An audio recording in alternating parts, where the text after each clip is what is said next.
Health tips जानने के लिए हेल्थ दर्शन चैनल को सब्सक्राइब करने के बाद घंटी को दबाना ना भूलें। आपको वीडियो कैसा लगा हमें कमेंट कर जरूर बताएं।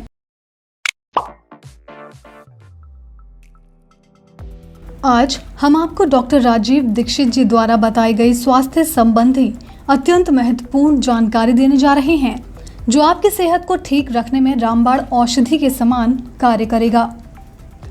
गुड़ कफ को कैसे शांत रखेगा? आधुनिक विज्ञान के अनुसार कफ जब भी बिगड़ता है तो शरीर में एक तत्व की बहुत कमी आ जाती है, वो है फास्फोरस। ये एक केमिकल है।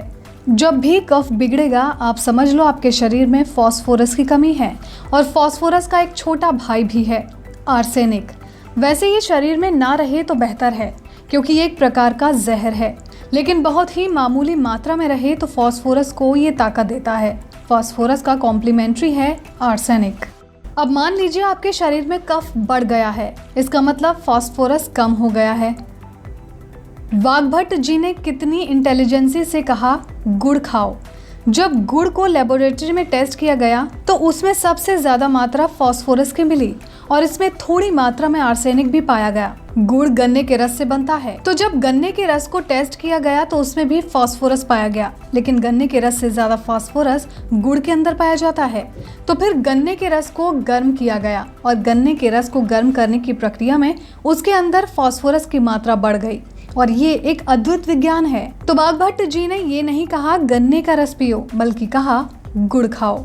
वो ये भी कह सकते थे कि गन्ने का रस पियो, लेकिन गन्ने के रस से ज्यादा फास्फोरस गुड़ में पाया जाता है, इसलिए उन्होंने कहा कि गुड़ खाओ। गुड़ में मौजूद फास्फोरस जल्दी हजम भी होता है। गुड़ ऐसी अद्भुत चीज है जो एक दिन के बच्चे को भी खिलाया जा सकता है। आज बच्चा पैदा हुआ, उसे शाम को गुड़ दे सकते हैं। गुड़ बनाने के पहले एक और चीज बनती है, जिसे मराठी में कहते हैं कांकवी, यानी तरल गुड़। कई लोग इसे राब कहते हैं। अगर आपके पास राब और गुड़ दोनों की चॉइस है तो आप राब खाएं, ये आपकी सेहत के लिए ज्यादा लाभकारी है। फिर राब को बनवाकर उसका टेस्ट लेबोरेटरी में किया गया तो उसके परिणाम के तौर पर निकला कि गुड़ से भी बेहतरीन स्थिति का फास्फोरस राब के अंदर है। तो इसे आप अपनी जिंदगी का हिस्सा बना लीजिए। कफ की आपको जिंदगी में कभी भी तकलीफ नहीं होगी यदि आप राब या गुड़ खाएंगे। अब आप पूछेंगे कि कौन सा गुड़ खाएं? एक गुड़ होता है जो बहुत ही सफेद गोरा सा रंग का होता है। जिस गुड़ का रंग जितना ज्यादा साफ वो उतना ही बड़ा जहर। आप कहेंगे ये गुड़ तो बहुत ही बढ़िया है, एकदम सफेद है, लेकिन सफेदी के चक्कर में हम बर्बाद हो गए। जब से अंग्रेज आए हमारे दिमाग में भूत घुस गया। हर चीज हमें गोरी ही चाहिए, हर एक का रंग सफेद ही चाहिए। जब आप अखबार पढ़ते हैं तो उसमें मैट्रिमोनियल के कॉलम आते हैं, उसमें लिखा होता है गोरी पत्नी चाहिए, भले ही चाहने वाला चिकट काला हो।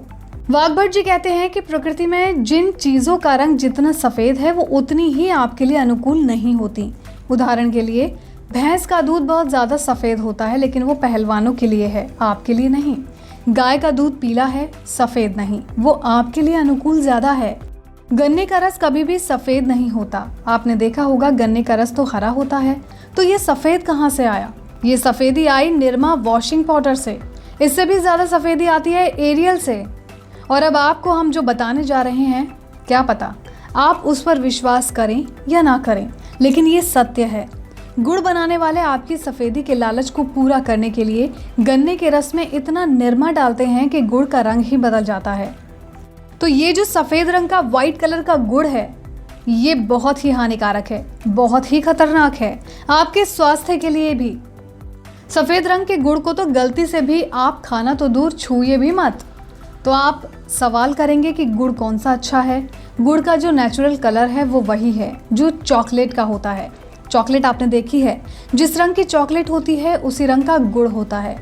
गुड़ खरीदते समय ध्यान रखें, तांबई रंग का यानी कॉपर कलर का गुड़ ही इस दुनिया का सबसे अच्छा गुड़ होता है। तो आप अब जब भी दुकान से खाने के लिए गुड़ खरीद कर लाएं तो ये बोलकर लाइए कि हमको ये सफेद रंग का गुड़ नहीं चाहिए, हमें गहरे लाल रंग का काला सा चॉकलेट रंग वाला गुड़ चाहिए। दुकान वाले के पास वो भी रहता है, लेकिन उसे वो अंदर रखता है। आप जब मांगोगे वो आपको तब वही गुड़ देगा। तो गुड़ जहां से भी बनकर आ रहा है वहां पर यह संदेश जाएगा कि इस सफेद गुड़ को बंद कर दो, इससे कोई नहीं ले रहा, इसकी मांग नहीं है, तो गुड़ की सप्लाई बदल जाएगी। वाघभट जी कहते हैं कि दुनिया में गुड़ के अतिरिक्त जो मिठाइयाँ हैं वो आपके लिए बहुत अच्छी नहीं हैं। तो आइए अब गुड़ के अतिरिक्त मिठाइयों में देखते हैं कि क्या क्या है। चीनी आज के समय में तो है, लेकिन वाघभट जी के समय में चीनी नहीं थी, तो चीनी के लिए उन्होंने कोई सूत्र नहीं लिखा। चीनी और गुड़ का एक ही मटेरियल है, गन्ने के रस से ही चीनी भी बनती है और गन्ने के रस से ही गुड़ भी बनता है। अब इसको इस तरह समझा जाए कि रोटी बनाने के लिए और पूड़ी बनाने के लिए दोनों के लिए एक ही मटेरियल है, आटा, और आटे से ही पराठा भी बनता है, पाव रोटी भी बनती है और डबल रोटी भी बनती है। गेहूं का आटा भारत में है, अमेरिका में भी है, कनाडा में भी है, बस अंतर है तो सभ्यताओं का, प्रक्रिया का, प्रोसेस का। भारत में आटे से रोटी बनती है और विदेशों में पाव रोटी और डबल रोटी। वो रोटी बनाएंगे तो पहले आटे को सड़ाएंगे, फर्मेंट करेंगे और आटे को सड़ा कर उसमें पाव रोटी ही बनाएंगे। रोटी तो बन नहीं पाएगी। फर्मेंटेशन के बाद रोटी बनना मुश्किल होता है और हम आटे को तुरंत गूंदेंगे और रोटी बनाएंगे। क्यों? क्योंकि उन्हें कोई सिखाने वाला नहीं, यूनिवर्सिटी नहीं, कोई कॉलेज नहीं। इसी तरह से चीनी में है, वो गन्ने के रस को प्रोसेस करते करते चीनी बना लेते हैं और हम गुड़ बनाते हैं, क्योंकि चीनी बनते ही उसमें से फास्फोरस खत्म हो जाता है और हमें चाहिए फास्फोरस कफ का शमन करने के लिए। तो अब हम जो चीनी खा रहे हैं वो जिस उद्देश्य के लिए खा रहे हैं वो पूर्ति ही नहीं होती। चीनी जब हमारे शरीर में जाती है और टूटती है यानी पचती है, इससे सबसे अंत में जो बनता है वो है एसिड।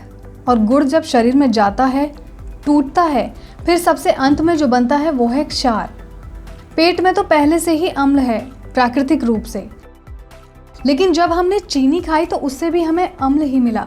शरीर में तो अम्ल की मात्रा ज़रूरत से ज़्यादा बढ़ गई और ये बढ़ा हुआ अम्ल हमारे पेट में है, जो खून में भी जाएगा और आप उसे रोक नहीं पाएंगे।